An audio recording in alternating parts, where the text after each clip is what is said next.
Hello and welcome back to another Parry This Alternate History video. Today we are going to be tackling a topic that I've been considering since the very beginning of this series, but I haven't gotten just right until now. And that topic is regarding the famous Battle of Isandlwana. But here's the twist. In this series we typically send a small force of modern soldiers back in time to see if their improved weaponry and tactics would make a difference, although not providing a historically substantial force. Today we are kind of doing the opposite. We are taking a battle where primitive forces already beat a more modern force, and instead we are going to see if a still smaller force from the past could have fared differently in the same battle. So to clarify, our hypothetical for today will include the replacement of modern British army forces at the Battle of Isandlwana, with two 5,000-man legions from the height of Roman imperial military power under the command of none other than Gaius Julius Caesar. These forces will be clashing with the real-life Zulu army of 20,000 men commanded by Ntshingwayo, kaMahole, Khoza under the direction of King Ntshingwayo. But before we get into that, as always, let's start off with some real-life history for those of you who may not be familiar with the Battle of Isandlwana. The Battle of Isandlwana, fought on January 22nd of 1879, was a devastating and significant defeat for the British Army during the Anglo-Zulu War, marking a turning point that highlighted the effectiveness of the Zulu military system against a modern professional army. The conflict began when British forces led by Lord Chelmsford invaded Zululand in an effort to subjugate the independent Zulu kingdom ruled by King Ntshingwayo. Confident in their superior firepower, discipline, and tactics, the British underestimated the Zulu forces, leading to catastrophic consequences. At Isandlwana, the British force of approximately 1,800 men, consisting of 850 British infantrymen from the 1st Battalion 24th Regiment of Foot, 500 African soldiers, mostly from the Native Contingent or NNC,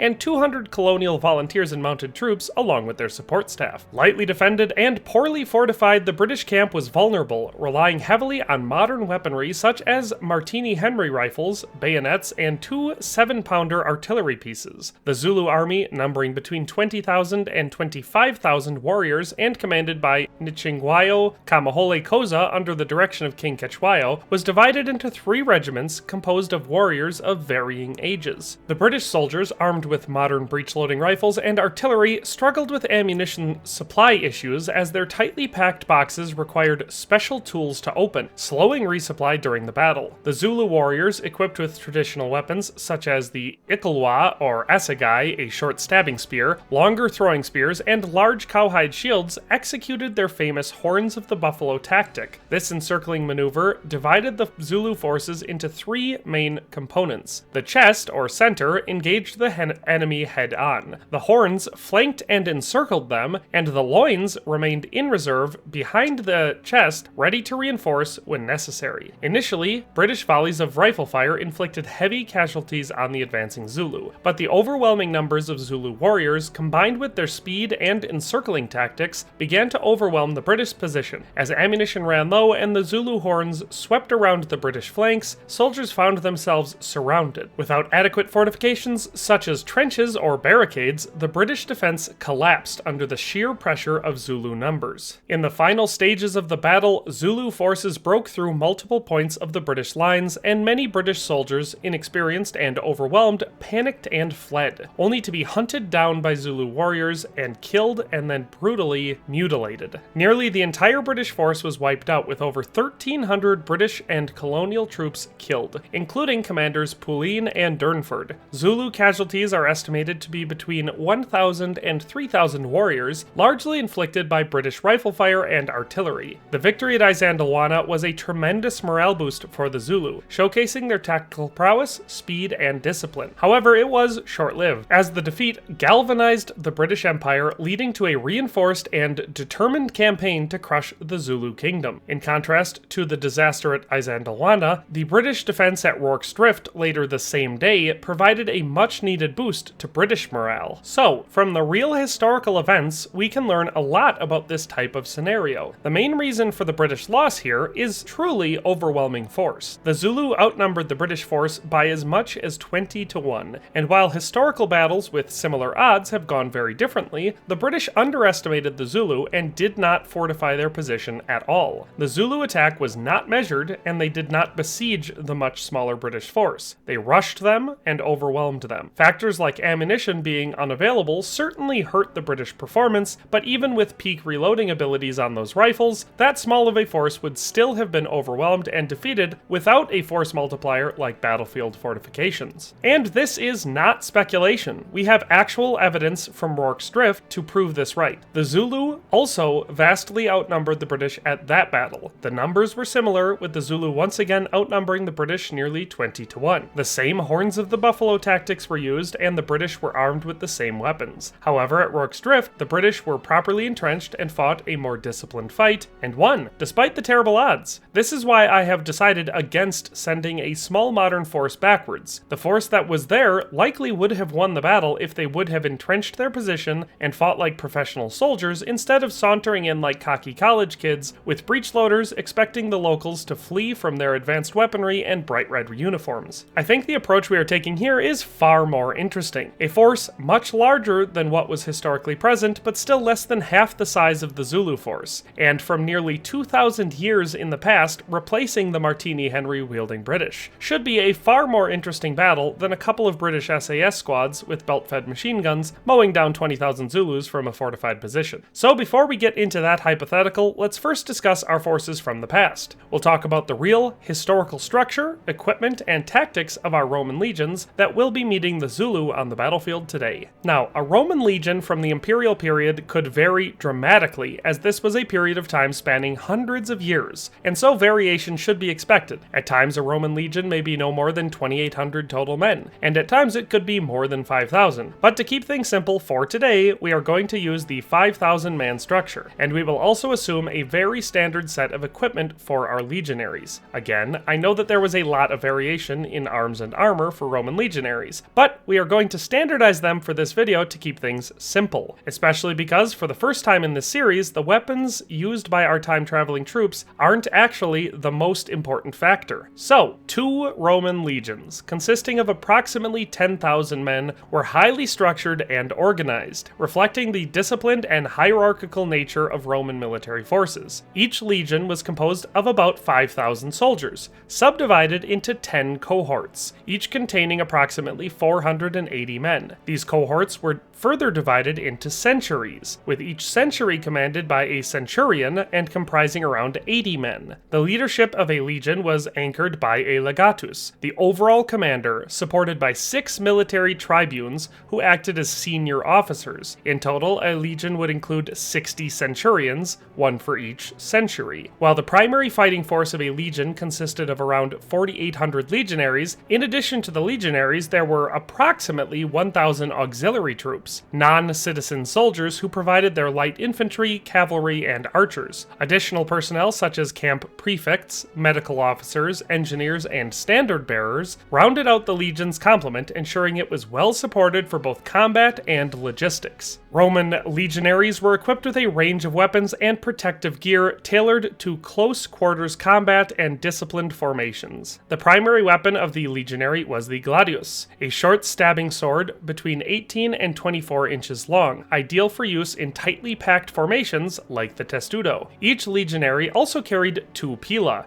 one heavy and one light, designed to disrupt enemy ranks before close combat. The pilum's unique design caused it to bend upon impact, preventing the enemy from reusing it, and if it had punctured a shield, often preventing them from using their shield. Soldiers were also protected by the scutum, a large rectangular shield made of wood and leather, which provided individual protection and formed part of the legion's formidable defensive formations. Their armor, the lorica segmentata, consisted of segmented metal strips offering both flexibility and strong protection. Some soldiers also wore chainmail armor known as the lorica hamata. They were further protected by helmets known as gallia, made of iron or bronze with cheek guards to shield the face. Caligae, sturdy hobnailed sandals, provided durability for long marches, while each soldier also carried a dagger, the pugio, and essential field gear such as tools for fortifications, water canteens, and rations. Roman soldiers were highly self-sufficient, capable of building temporary defensive structures on the battlefield. The tactics employed by the Roman legions were grounded in discipline, coordination, and the effective use of formation. The testudo, or tortoise formation, involved soldiers locking their shields together to create a nearly impenetrable defensive barrier, which would be highly effective against missile weapons like the Zulus' throwing spears. The cohort formation allowed for dense organized ranks, where soldiers presented a unified front of shields and spears, before engaging in hand-to-hand combat. Roman legionaries launched volleys of pila to soften enemy lines. Once close combat ensued, the disciplined Roman infantry would maintain their formations, relying on the gladius to deliver precise strikes in close quarter. The command structure of a Roman legion was equally regimented, beginning with the legatus, the overall commander, who was supported by 6 tribunes. 60 centurions, 1 per century, provided experienced leadership to the infantry, with the most senior centurion, the primus pilus, commanding the first cohort. The camp prefect, or praefectus castrorum, oversaw the logistical needs of the legion, including fortification. An aquilifer, who carried the legion's eagle standard, played a vital role in maintaining morale and cohesion. Additionally, auxiliaries, comprising cavalry, archers, and light infantry, provided flexible support for the legion's heavier infantry units. In facing the highly mobile and aggressive Zulu forces at the Battle of Isandlwana, the Romans would need a commander adept at handling unconventional tactics and superior numbers. Gaius Julius Caesar emerges as the ideal leader for this battle. Known for his military genius, Caesar was highly adaptable in combat, able to change tactics mid-battle, and inspire fierce loyalty in his troops. His experience in handling large-scale battles against numerically superior forces, such as at the Battle of Alesia, would be invaluable. In Gaul, Caesar demonstrated the ability to use fortifications, defensive structures, and tactical brilliance to overcome seemingly insurmountable odds. His innovative tactics, such as ambushes and the strategic use of terrain, would help offset the Zulus' speed and numerical advantage. Caesar's leadership style, which saw him leading from the front and maintaining close connections with his men, would be a morale booster in the high-stakes battle like Isandlwana, where the Romans would be significantly outnumbered. So now that we know what we're dealing with on both sides, let's take a look at how the battle would unfold under these new and strange circumstances. As the sun began to climb over the rocky hills of Isandlwana, the Roman legion stood in silence, a wall of iron and discipline, their ranks unwavering under the command of Julius Caesar. The air was thick with tension, the only sound, the distant thunder of thousands of Zulu feet as the impish advanced. Across the plain, a dark sea of Zulu warriors stretched to the horizon, their shields glowing in the morning light, their war cries echoing like a roar of some ancient beast. To the Romans, it must have seemed like a swarm, an overwhelming tide that sought to engulf them. But Caesar, standing tall on a ridge, his purple cloak billowing in the wind, was unshaken. He had faced worse odds, and today, as always, he had a plan. The Zulu surged forward, their battle cries echoing as they closed the distance, their ranks swelling like a flood, eager to crash against the Roman defenses. Caesar's legions were ready. From the center of the Roman line came the unmistakable clatter of shields locking into place, as the legionaries formed the testudo, a living wall of shields and spears. The ground trembled under the feet of the advancing Zulu, but the Romans stood firm. A command rang out from the centurion, sharp and precise. Suddenly, from the fortified Roman lines, a volley of pila sliced through the air, whistling as they descended into the mass of Zulu warriors. The first ranks of the Zulu army buckled as the heavy javelins tore through shields and bodies, creating chaos and confusion in their disciplined advance.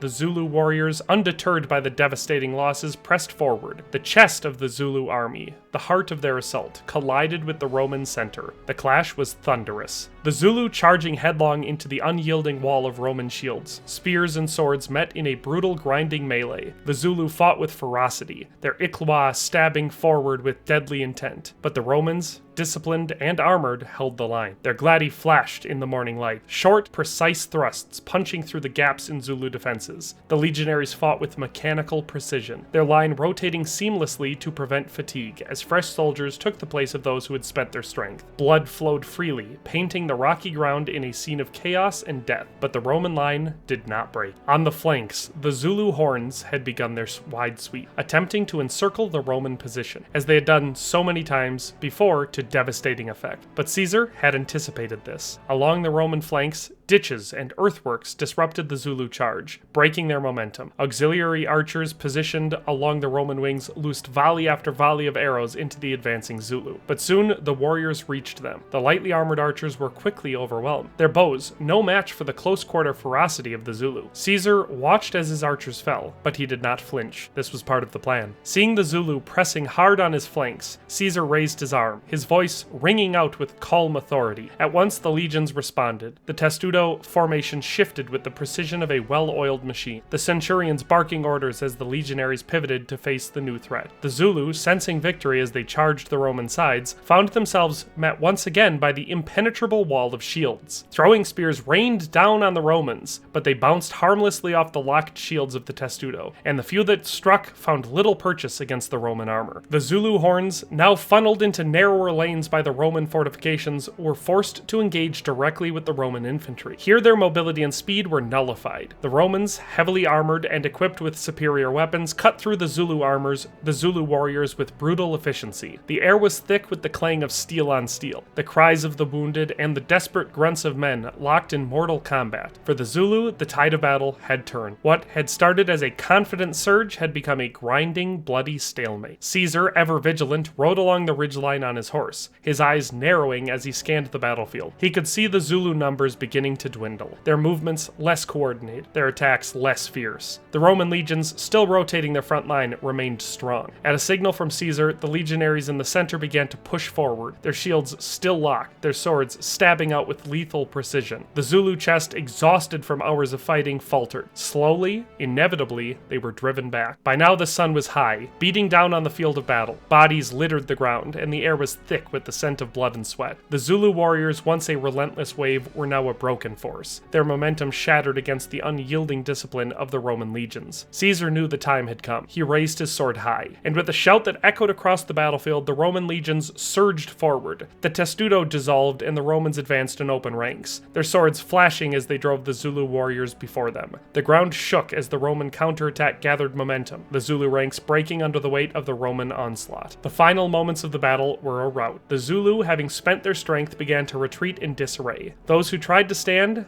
and fight were cut down where they stood, while others fled across the plain, pursued by the Roman auxiliaries. The once mighty Zulu army, reduced to a scattering of survivors, melted away into the hills. Caesar watched from his vantage point, allowed himself a rare smile. The battle was won. As the dust settled, the Roman legion stood victorious. The Zulu army, which had hoped to crush them, lay in ruins. Caesar surveyed the battlefield, his face grim. The price had been paid, but it had been far less than expected. Several hundred auxiliaries had fallen, their light armor no match for the Zulu spears and ferocity, and a few dozen legionaries lay dead, but the Roman legions remained largely intact. Their armor had held, their tactics had worked, and their discipline had carried them through. The Zulu, brave and tenacious, had been defeated by superior strategy, organization, and the sheer unbreakable force of Roman might. As the sun began to set on the bloody field, Caesar turned to his men, their faces streaked with the grime and blood of battle, and raised his sword in salute. "Today," he called out, his voice carrying across the ranks, "we have shown the world the strength of Rome." A cheer erupted from the legionaries, their victory cementing yet another chapter in the legacy of the greatest military force the ancient world had ever known. The Zulu had fought with honor, but today, under the African sun, the Roman Empire had proved itself once again unbeatable. But that's just how I think it would go down. I think that even outnumbered 2-1, the Roman legions would not struggle to overcome the Zulu. They were famed for their battlefield logistics and fortification, so the likelihood of entering the battle without sufficient fortifications is laughable. In terms of armor and weapons, despite being from nearly 2,000 years earlier, the Romans were light years more advanced than the Zulu, having armor and shields that would make them all but impenetrable to the light weapons of the Zulu. And unlike the unarmored British and their bayonets,